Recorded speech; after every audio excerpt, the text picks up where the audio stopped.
The letter from the bank had been sitting on the kitchen counter for 4 days. Gary Holt knew exactly what it said.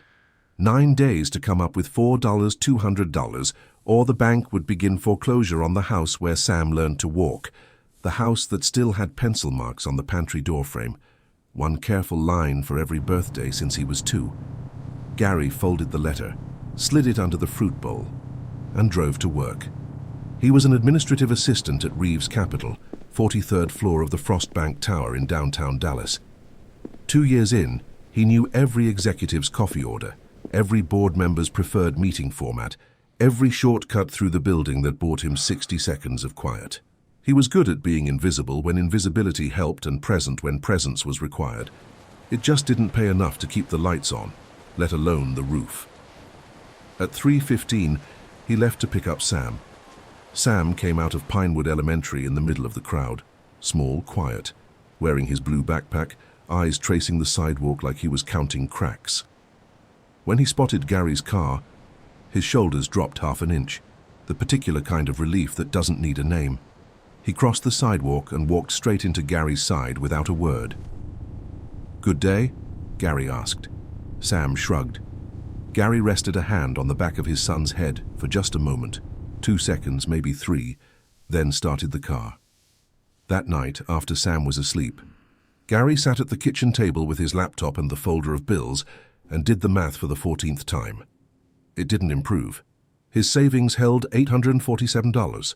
The mortgage was bleeding him dry, and the divorce had taken the rest, not through malice, just through the slow, exhausting dismantling of a life that used to run on 2 incomes and now limped along on 1. The kitchen still smelled faintly of the macaroni and cheese Sam had wanted for dinner, and the silence of the house pressed down like something with actual weight. He closed the laptop, pressed his palms flat on the table, stared at a scratch in the wood that had been there since before Sam was born, before the marriage, before any of it, back when this house had felt like a beginning instead of something he was slowly losing his grip on. "I don't know how to fix this." His phone buzzed. "Louise Reeves, my office, now." He looked at the time. 10:17 p.m. His stomach dropped the way it does when instinct moves faster than logic. That cold, hollow lurch that tells you something has already shifted before you've had time to understand what. He called Mrs. Patterson next door. She was at the door in 4 minutes, already in her robe, reading his face with the practiced ease of a woman who'd seen plenty of late-night trouble. "Go," she said. "He won't even wake up." Gary drove back to the Frost Bank Tower through streets that were mostly empty, the city's downtown glow smearing amber across the windshield, the foreclosure letter still lodged somewhere behind his ribs like a splinter he couldn't reach. He had no idea that tonight was going to change everything. The 43rd floor at 10:30 p.m. was quiet and half-lit, the way Louise kept it after hours, the kind of deliberate dimness that felt less like ambience and more like a preference for seeing without being fully seen. She was standing at the window when Gary arrived, looking out at the Dallas skyline with the expression he'd spent 2 years learning to read, not enjoying the view, but measuring it, calculating the distance between where things stood and where she intended them to be. She was 38, tall, dark-skinned, with a stillness that wasn't passivity, more like a coil that had chosen not to spring yet.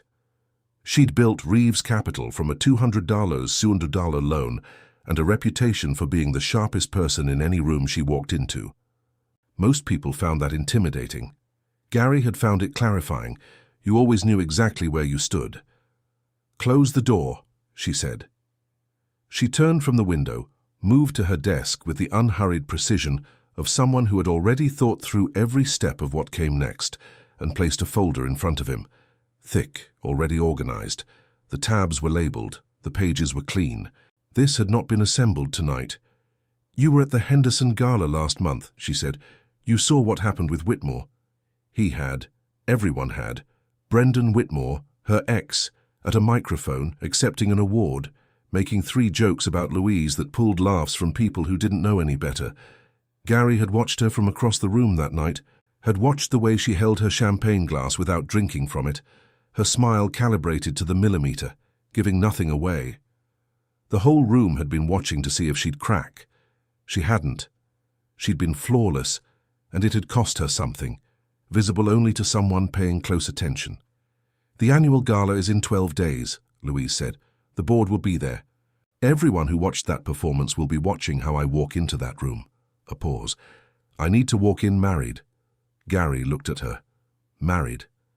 Tonight, preferably." He opened the folder. Read to page 3. The number sat on the page in clean, unambiguous font, the kind of number that doesn't ask questions and doesn't negotiate. It was enough to pay off the house.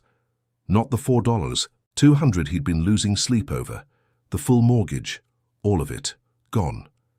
He closed the folder. His voice, when it came, was steadier than he expected. "What does this look like? Practically, I have Sam. Sam comes. Living together reads more believable. He'll have his own room, staff, anything he needs." She held his gaze with the same directness she used in board meetings.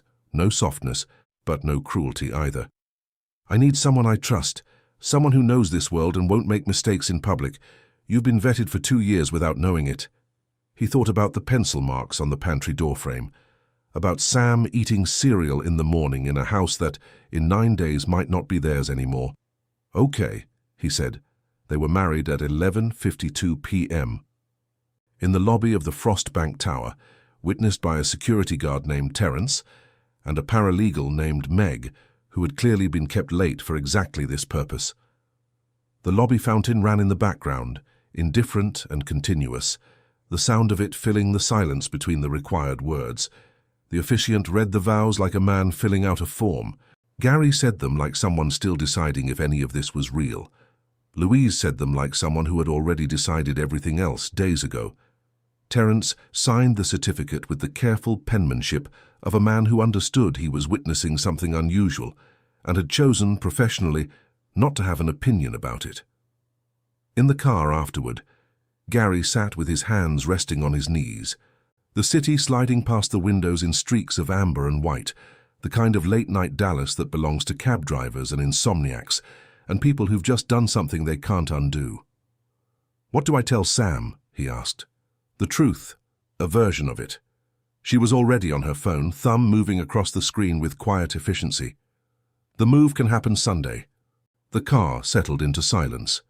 Gary looked at his left hand, the plain band Louise's paralegal had produced from a small velvet pouch with the practiced calm of someone who kept spare wedding rings in their desk drawer, apparently, and tried to locate the feeling he was supposed to have.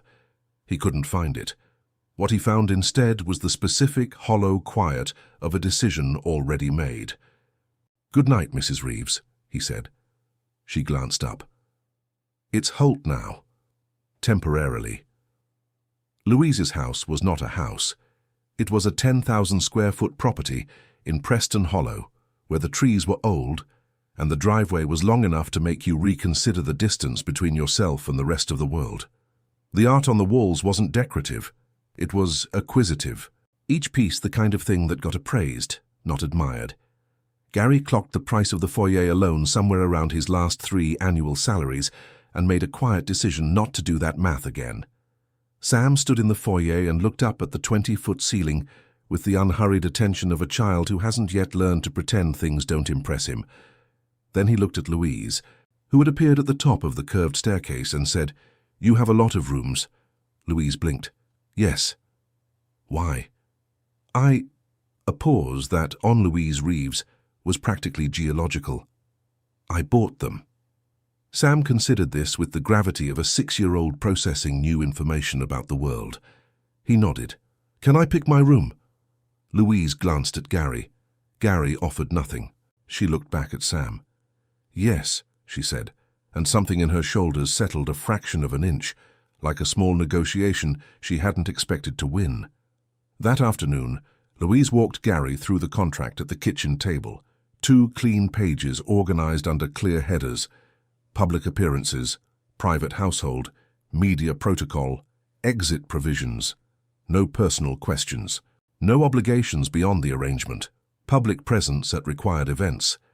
The whole document had the tone of something drafted by someone who had been hurt by ambiguity before and had decided permanently to legislate against it. Gary pushed back on 2 clauses. She reconsidered one and held firm on the other, offering a reason that was clear and fair. That was the thing about Louise. She wasn't unreasonable. She listened to a good argument and updated her position when the logic was better. He'd worked under people who treated every concession like a wound. She treated it like arithmetic. Monday morning, 6 a.m. Gary came downstairs to find Louise standing in the kitchen, holding a bag of flour, and regarding the griddle with the focused uncertainty of someone who had conquered boardrooms and was now, unexpectedly, losing to breakfast. On the counter, eggs, blueberries, a recipe propped open on her phone. The kitchen smelled like butter that had been on the heat a little too long. She was trying to make pancakes. She had clearly never made pancakes. "The egg," Gary said. "You crack it in the bowl first." "I know that. There's shell in it." A pause. She stared into the bowl with the expression of a woman deciding whether to acknowledge a problem or solve it through sheer force of will. "I'll get it out. You'll make it worse." He held out the bowl. "Start over." They made pancakes in silence. Gary directing, Louise executing with the concentrated precision of someone who did not enjoy being bad at anything, even temporarily, even at 6 a.m., in a kitchen that was fully stocked and barely used. She cracked the second egg cleanly, measured the flour without being told. Her jaw was set in a way that, on anyone else, Gary might have called competitive. When Sam came downstairs in his striped pajamas, he assessed the situation. The flour on the counter, the two adults standing a careful foot apart, the improbable stack of pancakes, and climbed onto a bar stool with the quiet dignity of a boy who had learned not to ask too many questions before breakfast. Louise set the plate in front of him. Sam ate 3 pancakes without looking up. Then, with the casual authority of someone delivering a verdict, "These are good." Louise looked at Gary. Gary looked back and said nothing because some moments were more useful unremarked. Outside, the old trees in the Preston Hollow yard stood in the early morning light, indifferent and patient, the way old things tend to be when they've seen enough to know that something has just quietly begun. The 12 days before the gala were a rehearsal, 3 practice dinners, how they entered a room, how they referenced each other, the vocabulary of 2 people who had chosen each other, the small corrections, the casual interruptions, the way one person finishes a sentence the other started without making a performance of it. Gary was better at this than either of them expected. He could read a room, anticipate what was needed, catch the subtext of a conversation before it surfaced. He'd been doing it professionally for 2 years. Doing it beside Louise instead of behind her turned out to be a smaller adjustment than it should have been, and he wasn't sure what that said about either of them. On Wednesday, they ran through what Louise called the physical language rehearsal, the hand at the small of the back, the natural lean toward each other when addressed as a couple. Louise was precise about it. Too precise. She moved through it the way she moved through a presentation, correctly, efficiently, and from a distance. "Stop overthinking it," Gary said. "I'm not... You're moving like you're demonstrating technique." He kept his voice even, not unkind. "When someone you actually trust is next to you, you don't demonstrate. You just exist near them." He held her gaze. "You trusted me enough to marry me at 11 p.m. on a Thursday. That's enough to work with." Something moved across her face, brief and unguarded, the expression of someone receiving information they hadn't asked for and couldn't immediately file away.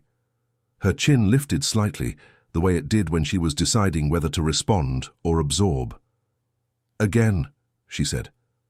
They did it again.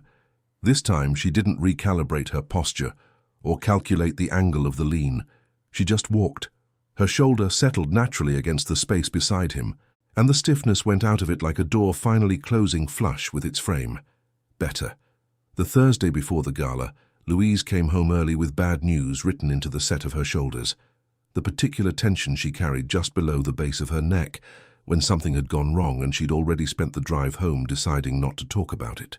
The Hensley group had pulled their proposal, 3rd time in 14 months. Gary put leftover pasta in front of her without being asked. She sat at the kitchen island beside Sam, who launched without preamble into a detailed account of a crayon dispute at school, presenting the facts with the complete seriousness of someone filing a formal complaint. Louise set down her fork and listened to the entire thing, every procedural detail, every named party, every perceived injustice, without checking her phone once. When Sam finished, she said, "Did you get the crayon back?" Sam nodded. "Good. What's yours is yours." Sam nodded again with the gravity of someone whose entire worldview had just been confirmed by a reliable source. Gary watched from across the kitchen, a dish towel in his hand, and felt something warm and unnamed settle somewhere in the middle of his chest. Quiet and inconvenient, the kind of feeling that doesn't announce itself so much as simply arrive. The day before the gala, Brendan Whitmore appeared at the pre-event drinks at the Adolphus Hotel, like something the evening hadn't planned for, but wasn't surprised by. He was handsome in the way that photographs well and rooms tolerate, polished enough to pass, charming enough to make you distrust the charm. He found them within 20 minutes, complimented Gary's suit in the way designed to read as gracious and land as something else entirely. Then came the comment about the suddenness of the marriage, delivered with a smile that did most of the work. Gary said, "It felt late, honestly. We'd been circling it a long time." He looked at Louise when he said it. Not performing, not projecting, just present. The way you look at someone when the thing you're saying happens to be true in ways you hadn't fully accounted for. Whitmore's smile held, but its quality changed, thinned at the edges, like paper held too close to a flame. When he was gone, the ambient noise of the room rushed back in, glasses and laughter, and the low percussion of a piano somewhere deeper in the hotel. Louise looked at Gary with something that wasn't quite gratitude, more like recognition, the careful, almost reluctant acknowledgement of someone who has just been seen doing something well. "You didn't have to do that," she said. "Don't give him the satisfaction." Gary held her gaze. "That's what you'd say." A beat of silence. Outside the tall windows, Dallas glittered in the early evening dark, indifferent to the small significant thing that had just shifted between two people standing close together in a crowded room.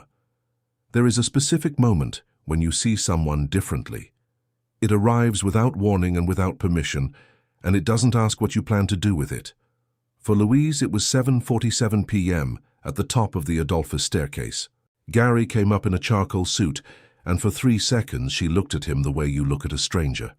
Stripped of the organizational context of 2 years, all the filing and the categorizing and the professional distance gone. Dark hair, light eyes, the particular stillness of a man who had been through something real and hadn't let it make him hard. She had looked at a lot of men in a lot of rooms, and she knew, with the instinct she trusted above most things, that this one was different in a way she hadn't fully accounted for when she'd slid that folder across the desk. 3 seconds. Then he saw her, and his expression didn't change so much as deepen, a quiet shift, like recognition, and the moment folded itself away before either of them could decide what to do with it. She told herself it was adrenaline, the gala, the stakes. That was all. The room moved the way good events do when logistics are right and money is present.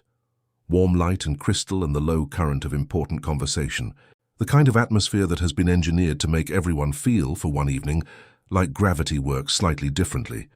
Louise worked it with the fluency of long practice, and Gary stayed close, not hovering, just present in the way that read, to everyone watching, as a man who had chosen to be exactly where he was. Once, when a board member's wife asked how they'd met, Gary smiled and said, "She was the smartest person in the room. I just made sure she noticed I'd figured that out." Louise had heard the line coming and still felt it land somewhere it wasn't supposed to.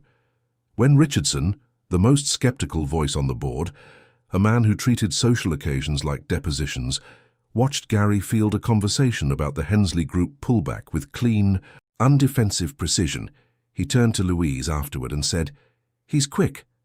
"Yes," she said, "the way you confirm something you've known for a while, but only just admitted." At 10:30, the dancing started. Across the room, Whitmore had begun his slow gravitational drift toward Louise with the energy of a man about to make a move he'd convinced himself was clever. Gary clocked it from 15 feet away without appearing to look. He offered Louise his hand. "Dance with me." I know. It's not about dancing." She understood immediately. She took his hand. The contact was unhurried and certain, his palm against hers. his other hand finding the curve of her waist with the ease of something practiced, which it was, and the warmth of something else, which surprised her. Neither of them was technically good at dancing. Gary kept his steps small and honest. Louise moved with the careful precision of someone working from memory rather than instinct. But there was something in the imperfection of it that felt more true than any rehearsed performance could have managed. She was aware of the distance between them. And then, gradually, the way it was closing. They were two people who had agreed on something and were following through, her hand in his, the room continuing its elegant orbit around them, Whitmore watching from across the floor with the fixed expression of a man who had miscalculated and was still doing the math. "He's staring," Louise said. "Let him," Gary said. A turn, the music slow and unhurried. His hand warm at her waist. She had been in this ballroom a dozen times, and it had never felt this small, this close, this specific. She was quiet for a moment, long enough that it wasn't about finding words, but about deciding whether to use them. Then lower in the register she reserved for things she meant, "You didn't have to do any of this." "I know what the contract says," Gary said. "That's not what I'm talking about." She looked up at him. The distance between their faces was less than it had been a moment ago, and neither of them had moved to make it so, and neither of them moved to correct it. Close enough that he could see past the public architecture of her face, past the composure and the strategy, and the armor she wore so well that most people had forgotten it was armor, to something underneath, something tired, something that had been quietly hoping for a long time without letting itself be caught at it. He felt the pull of it, like a change in air pressure, steady and undeniable and inconvenient as gravity. He didn't say anything about it. He just held her hand more firmly, and she let him, and her fingers tightened once around his, brief and deliberate, the smallest possible acknowledgement of something neither of them was ready to name. The song continued. Whitmore turned away. When the music ended and they stepped apart, the air between them felt different, not empty but charged, the way a room feels after lightning, altered in some way you can't point to but can't ignore. Back home at midnight, the house was quiet and warm. Sam had made it approximately 40 minutes before surrendering to the couch, his rabbit tucked under one arm, the television still casting its soft blue light across the ceiling. Gary gathered him up, the familiar grounding weight of a sleeping child, Sam's face turning automatically into the curve of his neck. "Did you have fun?" Sam asked, mostly asleep. Gary looked up. Louise was standing in the doorway in her gown, heels dangling from one hand, her hair loosened from whatever had held it all evening. She was looking at Gary the way she had at the top of the staircase, without the professional distance, without the contract, without the careful management of everything she allowed herself to feel, just looking. And for a moment, she didn't try to stop herself. "Yeah, buddy," Gary said quietly. "We had fun." Sam made a small sound of satisfaction and went back under. Gary held his son and looked at Louise across the quiet room, and something passed between them in the dark, wordless and unhurried, the kind of thing that doesn't need to be said to be understood. Louise said goodnight. Her voice was softer than usual. She went upstairs, changed out of the gown, set her heels by the closet door. She stood at the bedroom window for a long time, the Preston Hollow dark outside, the old trees still, the house breathing quietly beneath her. She pressed 2 fingers lightly against her sternum, where something warm had taken up residence without asking, and thought about the way his hand had felt at her waist, the way his eyes had found hers across a crowded room like they already knew where to look. She stood there until the city's distant glow was the only light left. Then she turned off the lamp, but it was a long time before she slept. Sam's fever started at 4 a.m. Gary got him Tylenol, a wet cloth, a glass of water. 101. 3. Watchable, manageable, the kind of number you monitor with one eye open. By 5 a.m. it had climbed to 102. 1. He tried the pediatrician's emergency line and waited 12 minutes on hold, listening to the same 4 bars of hold music loop back on themselves. He tried Diane twice. The phone rang out both times into the particular silence of someone who has decided not to answer. He stood in the hallway outside Sam's room at 5:30 a.m. and felt the specific aloneness of a parent who has done everything correctly and still has nobody standing next to them. The house was dark and large around him, and the distance between this hallway and the life he'd imagined, the one with two people splitting the night shifts, taking turns in the doorway, felt in that moment like something physical. He didn't hear Louise's door open. She appeared, robe hair down, the unguarded version of her face that existed before she constructed herself into the day, before the composure and the precision and everything she wore in public clicked into place. She looked at Gary, read the situation without asking him to explain it, and went directly into Sam's room. She sat on the edge of the bed, pressed the back of her hand against his forehead, looked at Gary. Tylenol? An hour ago. He'll come down soon. Has he eaten? Not interested. She nodded once, not dismissive, just filing it, and left. She was gone 7 minutes, came back with plain toast and a glass of water, set them on the nightstand with quiet efficiency, and sat back down beside Sam with the matter-of-fact calm of someone doing what needed doing because it needed doing, full stop. Gary watched from the doorway and felt something tighten in his chest. Not grief, not gratitude exactly, something more complicated than either. Sam looked at the toast, looked at Louise, took a piece. Outside, the Preston hollow dark was beginning its slow retreat, the first grey suggestion of morning pressing against the curtains. The house was completely still.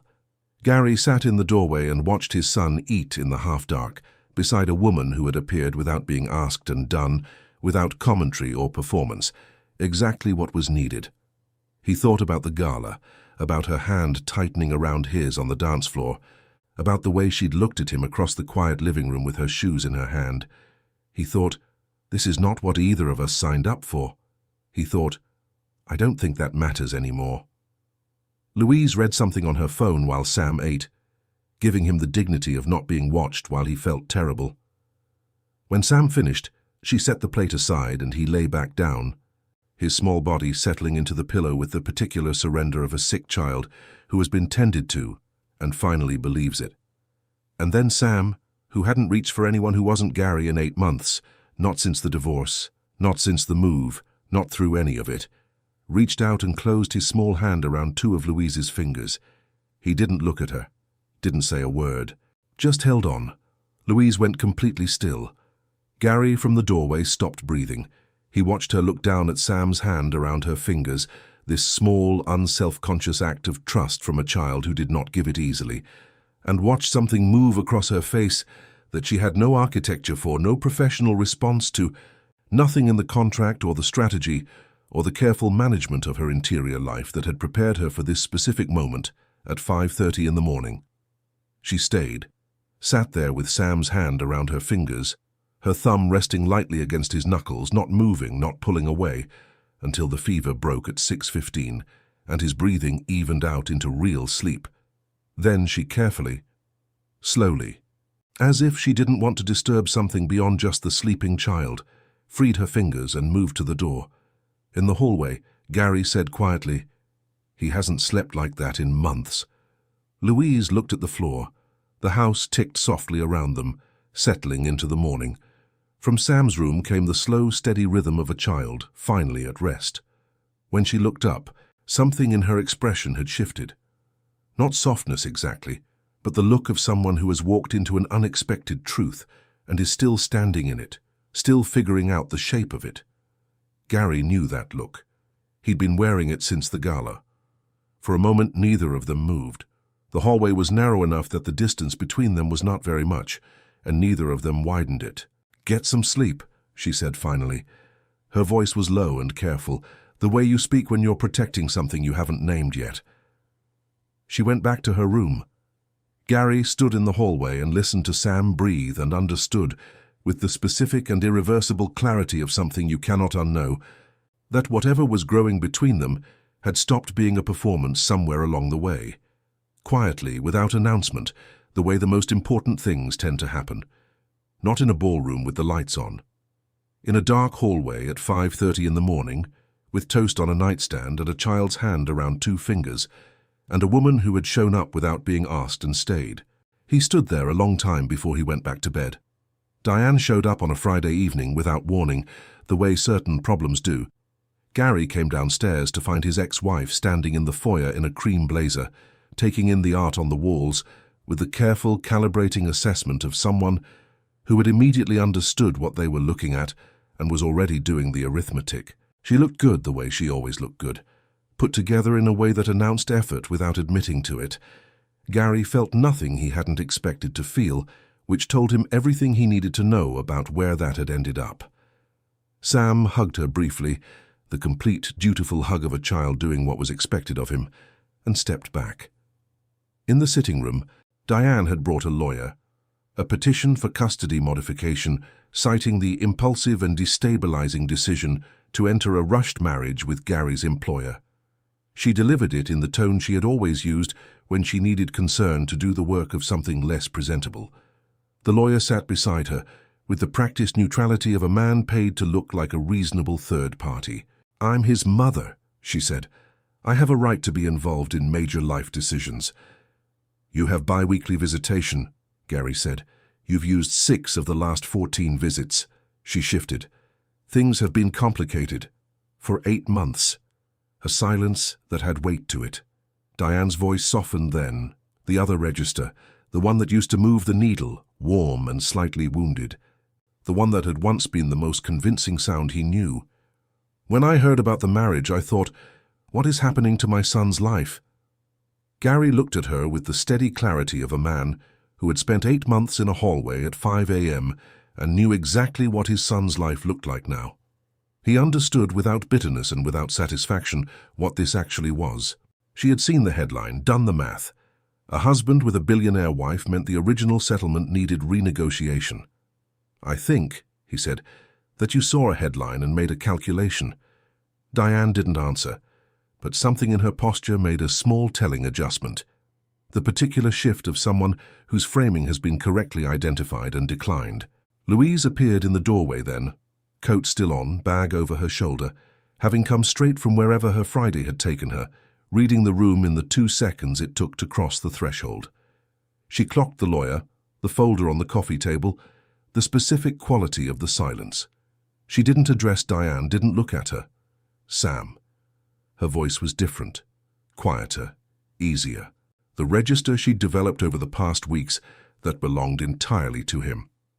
"Come show me what you were drawing this morning." Sam was in the hallway. He'd been there for some portion of the conversation. Gary didn't know how much, and the not knowing sat uneasily in his chest. Sam looked at his mother once, a look with a lot of history compressed into it, the kind only children and very old people can manage, and then walked to Louise.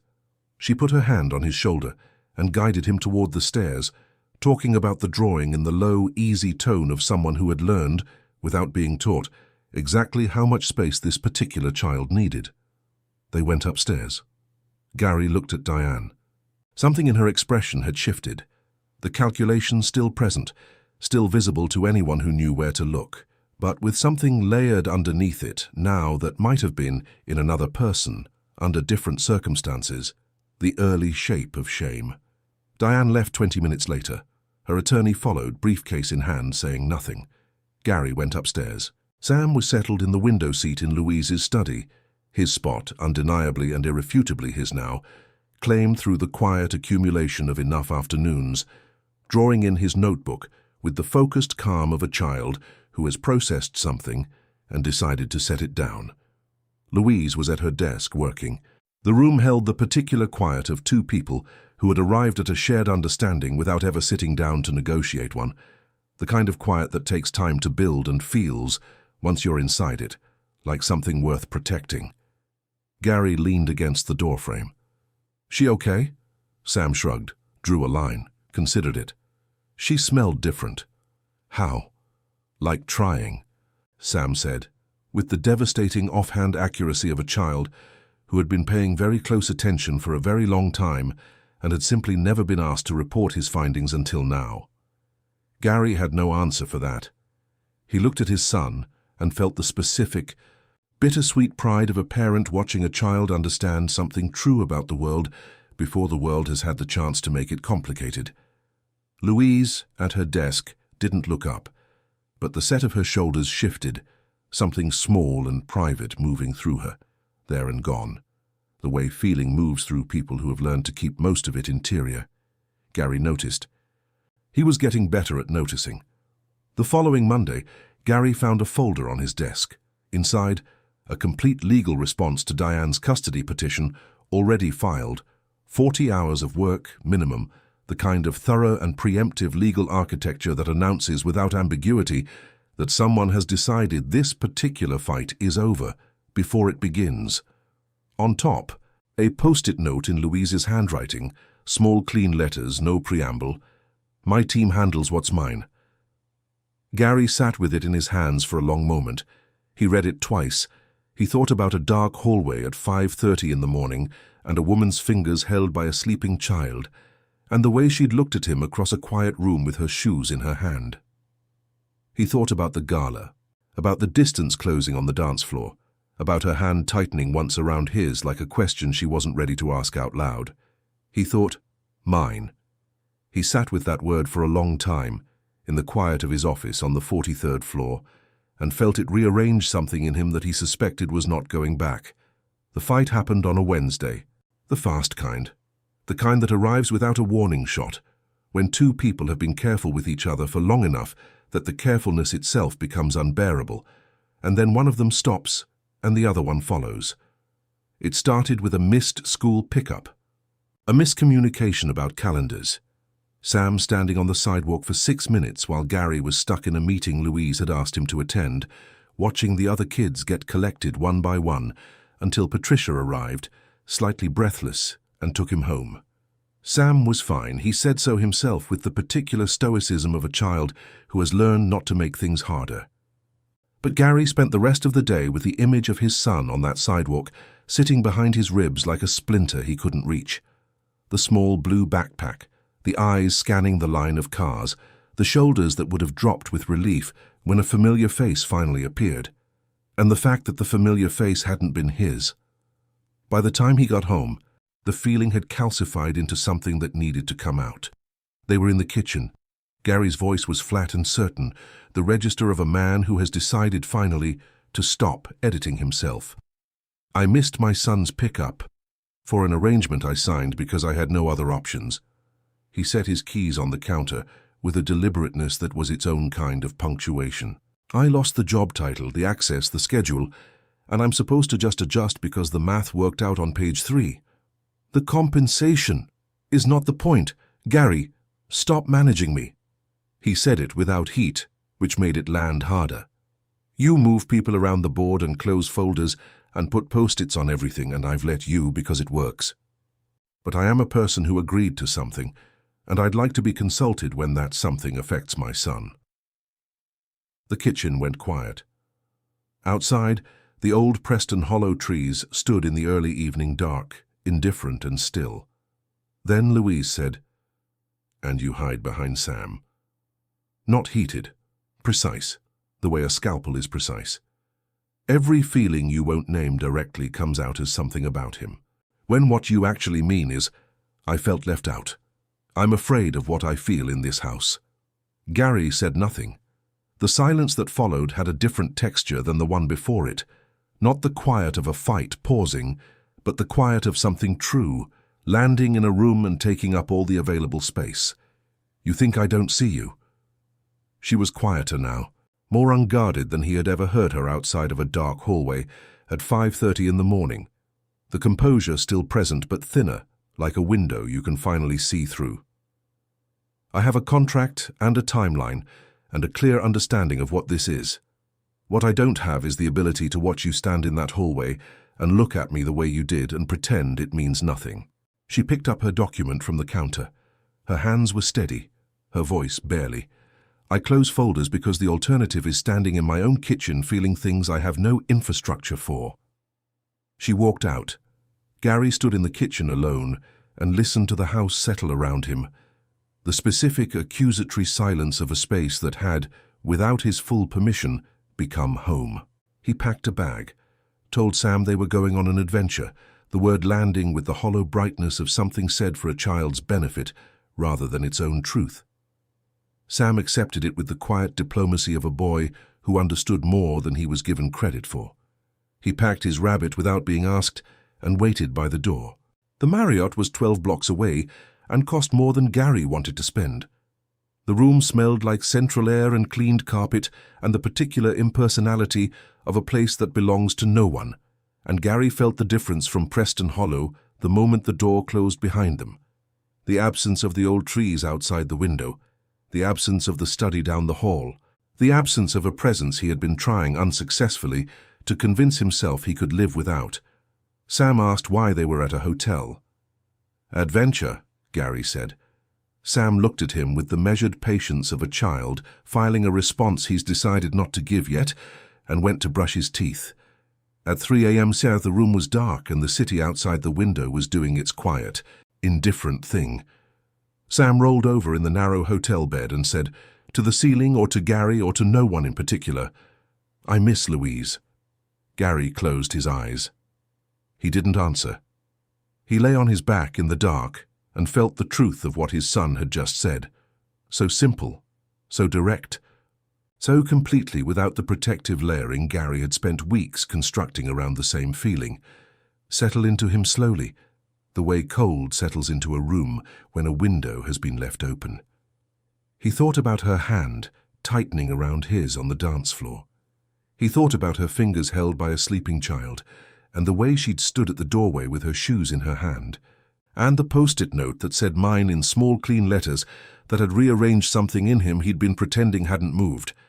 He thought about what she'd said in the kitchen, feeling things I have no infrastructure for. He understood that. He understood it completely.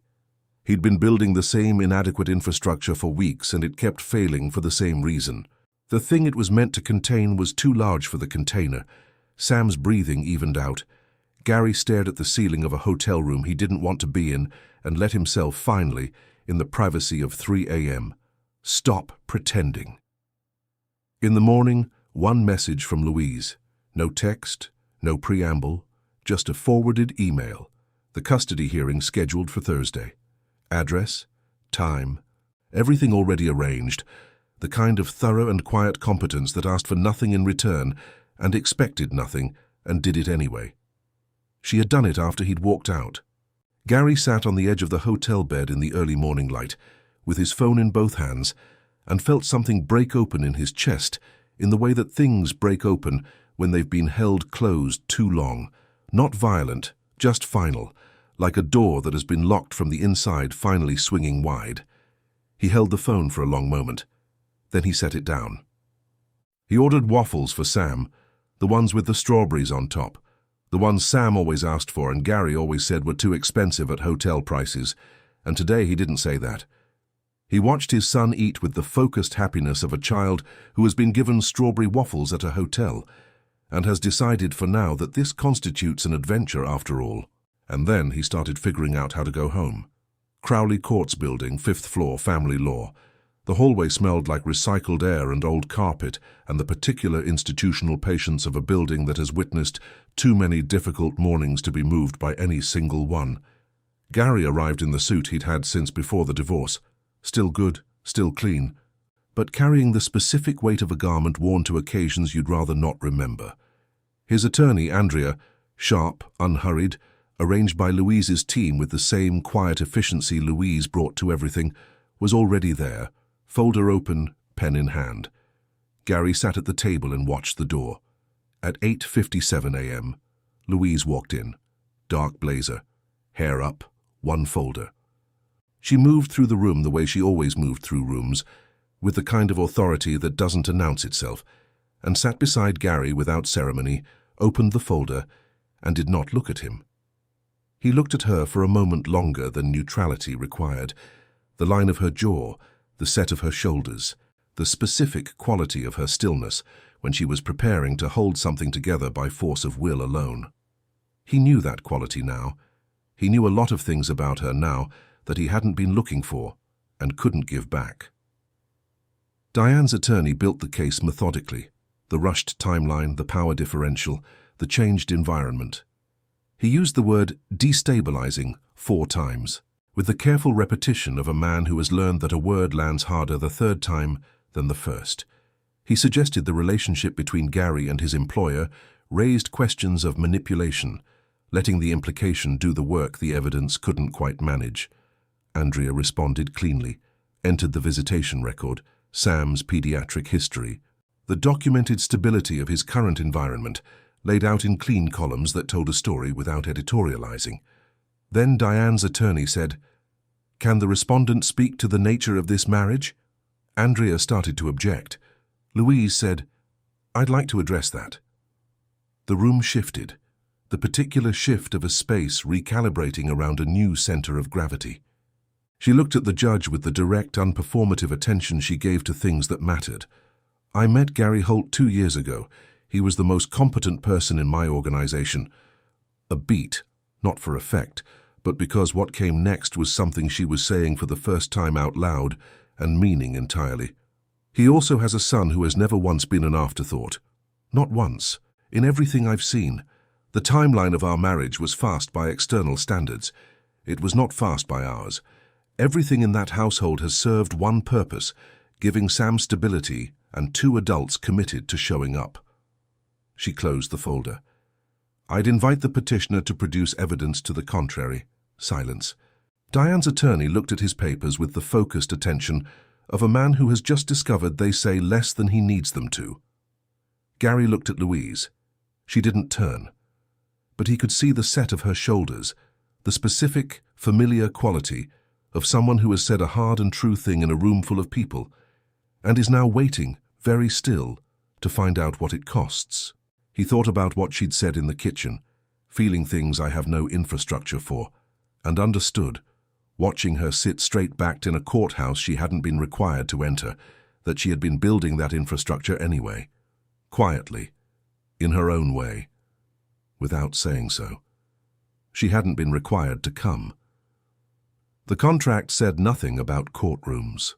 She had come anyway, and said what she said with the full grounded conviction of someone who meant every word of it, not as performance, not as strategy, but as the plain, undecorated truth. The judge denied the modification. Primary custody stayed with Gary. Outside in the corridor, the fluorescent lights hummed their indifferent hum, and Louise was checking her phone, already moving, already back inside the practical forward motion of her day, or doing a convincing impression of it. "You didn't have to come," Gary said. "I know. The contract doesn't say everything." He looked at her. Around them, the courthouse continued its business. Voices down the hall, the elevator chiming, the ordinary machinery of other people's difficult days, and none of it touched the specific stillness of this particular corridor, these 2 people, this moment. "The contract ends next week," he said. A pause. The kind that has weight and texture and something held carefully inside it. "I know," she said. "I don't want it to end." He said it steadily and without performance. The difference, finally, between the rehearsal and the actual thing, between the practiced vocabulary of 2 people playing a role and the plain, unguarded speech of a man saying exactly what he means to the one person he wants to hear it. Louise looked at him for a long moment. Her expression didn't shift into anything easy or immediate. She was not a woman who arrived at things quickly, and he had learned to read the value in that, to understand that when she got there she would mean it completely. "Come home, Gary," she said. "Not go home. Come home." The word landed the way the right word always does, not with fanfare, but with the quiet, irrevocable click of something fitting exactly where it was always meant to go. "Tonight. We talk, without the contract between us." He nodded. He didn't trust his voice with anything more than that. She walked toward the elevator. He watched her go, the dark blazer, the single folder, the unhurried certainty of her stride, and felt, spreading through his chest with the slow warmth of something long overdue, the particular sensation of things finally, genuinely adding up to something real. Not the math on page 3. Something that couldn't be folded and filed and slid under a fruit bowl. Something that had been building since a Thursday night at 11:52 p.m. in a lobby with a fountain running, through every pancake and post-it and dark hallway, through a fight and a hotel ceiling at 3 a.m. and a courtroom neither of them had been required to share. All of it adding up to this. Louise didn't know how to begin the conversation. She sat in her study for 40 minutes after the hearing, turning the shape of it over in her mind the way you turn a problem that has no clean entry point, looking for the logical opening, the structured approach, the agenda item that gets you from A to B without too much exposure in between. She looked at Sam's notebook on the window seat, walked to her desk, stood there, went back to the window. She had said come home, had meant exactly that word, had felt it leave her mouth with a certainty that surprised even her, and now she was standing in her own house, unable to locate a beginning. She went downstairs. The kitchen held the low golden light of a Dallas October afternoon, the kind that comes in sideways through the tall windows and makes everything look like it has been considered. She opened her laptop, closed it, opened the refrigerator, stood there looking at its contents without seeing them. Took out nothing. The house was quiet around her in the way it only got quiet when Sam wasn't in it yet, and she noticed, not for the first time, how much that absence had come to have a particular texture. She heard the front door. Sam came in first. She knew his step now, had known it for weeks without registering that she knew it, the specific light-footed urgency of a small boy with things to report, Gary behind him. Sam was already mid-sentence, delivering a full and detailed accounting of every vehicle encountered on I-75 with the narrative commitment of someone who believed Gary needed this information and needed it now. Sam saw her, went to his backpack without breaking stride, came back with his notebook, and climbed onto his bar stool and slid the open page across the counter toward her with the quiet deliberateness of a child who has been planning this moment. A drawing. 3 figures standing in front of a house. The tall one in a blazer, the one with dark hair, the small one with a rabbit tucked under its arm. The house was clearly this house, with its tall door and its many windows rendered in careful, enthusiastic crayon. The trees were there too, the old Preston Hollow trees, slightly lopsided and entirely recognizable. Between the figures, in the careful, uneven letters of a 5-year-old who had worked very hard on every single one, home. Louise looked at it. She looked at it for a long time, at the blazer figure, at the rabbit, at the word in its earnest, imperfect letters, and felt something that had been held under pressure for 6 weeks release all at once, quietly and completely, like a breath she hadn't known she was holding. She sat down on the kitchen floor. Not gracefully, she simply sat down on the tile of her $4 million kitchen and let everything she'd been managing stop being managed. Sam's hand closing around her fingers in the 5:30 a.m. dark, the blueberry pancakes and the shell in the egg, the post-it note in small, clean letters, the dance floor at the Adolphus, his hand warm at her waist, the distance between them closing without either of them deciding to close it. Gary's face in the courthouse corridor, when she'd said come home and watch something in him go still and certain. All of it arriving at once, without the organizational distance she'd kept between herself and her own life for longer than she wanted to count. She didn't catalogue it or file it or decide what it meant. She just let it be there, all of it, in her chest, in her hands, in the drawing she was holding like something she intended to keep. She didn't make a sound. She just sat there completely inside her own life for the first time in years.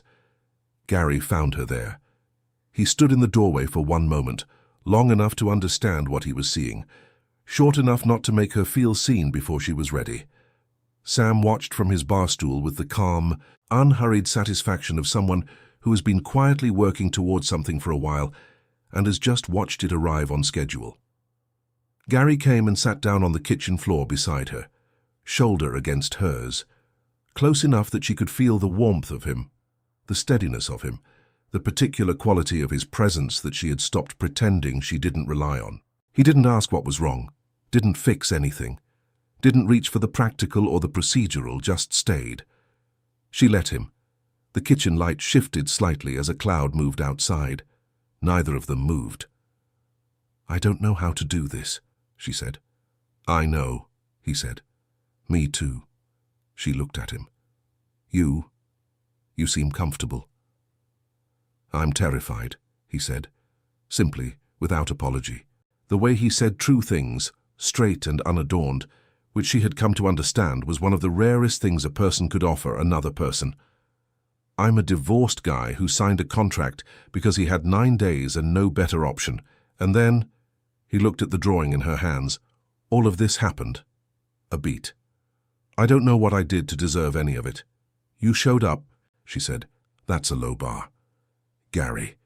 She turned to face him, close enough now that the kitchen light caught the tiredness in his eyes and the thing underneath the tiredness that had been there since the gala, since the hallway, since the dance floor, steady and present and entirely undisguised. Do you know how many people in my life have every resource to show up and still don't? Showing up is not a low bar. It is the bar. And you clear it every single day. He looked at her. Neither of them looked away. Is this real? She asked. Her voice was quiet, not uncertain, just careful with something she didn't want to mishandle. Almost a smile. Sam thinks so, and he's the smartest one here. She laughed, the real one, the unplanned one that started somewhere deep and changed the whole line of her face, the laugh he'd been catching glimpses of for weeks. Gary looked at her with an expression she was done trying to categorize, and done trying to manage, and done keeping at a safe organizational distance. He reached up and tucked a loose strand of hair behind her ear, slow, deliberate. The gesture of a man who has stopped pretending he doesn't want to. His fingers rested against her jaw for a moment. She didn't pull away. She turned her face into his hand, just slightly, the way you lean toward warmth without deciding to. Louise, he said, just her name. The way he'd never said it before, without the professional distance, without the contract between them, without anything between them at all. She closed the remaining distance. The kiss was unhurried and certain, not desperate, not tentative, but the kind that arrives when two people have been honest with each other long enough that the honesty finally finds somewhere to land. She felt his hand move to her face, and she let herself be held by it. And for the first time in longer than she could account for, she didn't manage a single thing. Sam, on his bar stool, looked up once, looked back down at his drawing with the serene, unsurprised satisfaction of a 5-year-old who has known for some time how this was going to go, and is glad the adults have finally caught up. Later, after pasta and bath time and 2 readings of the same book about a bear who couldn't find his hat, Sam fell asleep with his rabbit and the absolute boneless certainty of a child who has been fed and read to and loved, without ambiguity. Gary stood in the doorway of Sam's room for a moment, his hand resting on the doorframe, looking at his son in the soft nightlight glow, feeling the particular and profound gratitude of a man who almost lost something and didn't. He found Louise in the hallway. She had changed out of the courthouse blazer, softer now, quieter, the version of her the house got to keep. They stood in the hallway where so much had already happened between them, the narrow hallway that had held 5:30 a.m. Vigils and difficult silences and one very significant conversation about infrastructure. The house was completely still. The old trees outside moved slightly in the October wind. She looked at him. Not the way she looked at problems or boards or proposals. The way she'd looked at him at the top of the Adolphus staircase, stripped of every professional layer, open in a way that cost her something, and that she was tonight willing to pay. He held out his hand. She took it the way she'd taken it on the dance floor, certain and unhurried. Except this time there was no room to perform for, no Whitmore to outmaneuver, no contract to stand behind. Just this. Just them. Just the quiet, accumulated truth of everything they had built inside an arrangement that had long since become something neither of them had a better word for than home. She led him down the hall, and the house held them, and the October night held the house, and outside the old Preston Hollow trees stood patient and still, the way they always did, the way they always would. Sam woke up the next morning before either of them. He padded downstairs in his striped pajamas, rabbit under one arm, and climbed onto his bar stool. The kitchen was quiet and gold and smelled like the previous night's pasta, and something warmer underneath it. The specific, unnameable smell of a house that is being lived in fully, all the way to its edges. He waited. Gary came down first, saw Sam, and started the coffee without a word. Then Louise, hair down, unhurried, the version of her that the early morning got, the version Gary had been given glimpses of since the very beginning, and was now, he understood, simply going to get to keep. She sat beside Sam, Sam looked at her, looked at Gary, looked back at his rabbit with the quiet contentment of someone whose world has arranged itself into the correct configuration and who sees no reason to comment on this. "Pancakes?" Gary asked. "Pancakes," Sam confirmed. Louise looked at Gary across the kitchen, the October light coming in sideways, the coffee brewing, the ordinary extraordinary morning of it, and smiled. Not the calibrated one, the real one, the one that changed everything. Gary smiled back and started cracking the eggs. Sunday morning in Preston Hollow. April. The kind of morning that arrives without urgency. Soft light through the kitchen windows, dappled and unhurried, the neighborhood holding the particular quiet of a city that hasn't quite decided to start yet. The old trees outside were coming back into leaf, the new growth pale and tentative against the April sky, and the kitchen smelled like coffee and the faint sweetness of the previous day still lingering in the walls the way good days sometimes do. Louise sat at the island with her reading glasses and a contract, because contracts didn't stop for Sundays, and she had long since made her peace with that about herself, and a coffee Gary had put in front of her without comment, exactly the way she liked it, without being asked. To her left, Sam, drawing with the focused intensity of someone conducting work of genuine importance, tongue slightly out asking for nothing. The bar stool was his in the way that things become irrevocably yours through simple, repeated presence. Worn into the specific coordinates of him, his rabbit propped against the counter's edge like a supervisory presence. On the refrigerator, 7 drawings, taped up without lamination or precise arrangement, slightly overlapping, the oldest ones curling at the corners. Gary had put them there over the course of 6 months, one at a time, and Louise had watched him do it and said nothing, and had not once suggested a frame or a better system, which was, for Louise Reeves, an act of love so significant it barely needed a name. Gary came in from outside with the Sunday paper, a physical printed Sunday paper, which Louise found inexplicably and completely endearing, the kind of habit that belongs to a specific kind of man, the kind who also knows every executive's coffee order and puts toast on a nightstand in the middle of the night without being asked. He looked at the kitchen the way he looked at it on Sunday mornings, not quite happiness, something quieter and more durable than happiness, the expression of a man who has landed somewhere real and is still, 6 months later, faintly and genuinely surprised by the coordinates. He sat across from her. Their shoulders didn't need to be touching. The distance between them had become one of the comfortable ones, the kind that doesn't mean absence, just ease, the particular ease of 2 people who have stopped performing proximity because they no longer need to. He poured his coffee, opened the paper. The kitchen settled around all 3 of them like a long, contented exhale. "The Hensley contract," Louise said, holding up the document. Gary looked at her over the paper. "Good or bad?" "They're back. Full proposal." She set it down with the measured satisfaction of someone who has waited 14 months for a thing to come right and is not going to make a production of it. Richardson told them the company was more stable than press coverage suggested. Gary picked up his coffee. Imagine that. The smile she gave him was small and private, the kind that belonged only to the kitchen and the Sunday morning and the 2 of them. Sam slid a drawing across the counter without looking up. The house again.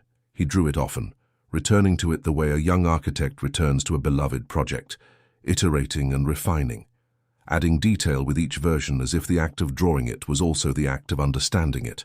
This version was the most detailed yet.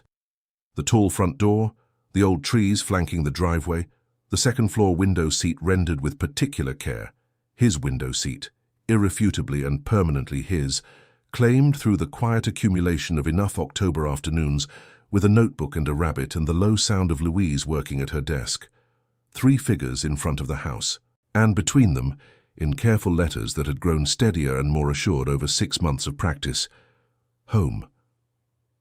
Louise set down the Hensley contract. She looked at the drawing for a long moment, at the 3 figures, at the trees, at the word in its careful letters, and felt the full and quiet weight of everything it had taken to get here. A letter under a fruit bowl, a folder on a desk, a 9-minute ceremony in a lobby with a fountain running, blueberry pancakes and a shell in the egg, a hand reaching for 2 fingers in the dark during a long and frightening night, A gala and a dance floor and a hallway and a courthouse corridor and a kitchen floor and a hallway again, and a morning that had followed, and 6 months of mornings after that. All of it distilled into crayon and careful letters by a 5-year-old who had understood the destination before either of the adults had found the map. She took off her reading glasses. She reached across the island and put her hand over Gary's, simple and direct, and requiring nothing, no contract, no clause, no organizational framework, just her hand over his on a Sunday morning in April, in a kitchen full of imprecisely taped drawings, and the smell of good coffee, and the sound of a child drawing something he already knew by heart. Gary turned his hand over and held hers. He didn't look up from the paper. She didn't look up from the drawing. They didn't need to. Sam resumed drawing.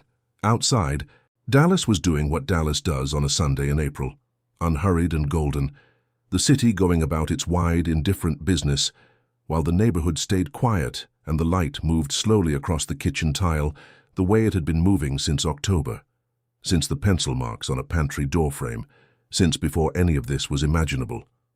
Inside, the morning continued the way good mornings do when you have stopped waiting for them to become something else, when the coffee and the Sunday light and the drawings on the refrigerator and the person across from you have become, quietly and completely and without any further negotiation required, enough, more than enough, everything. The end.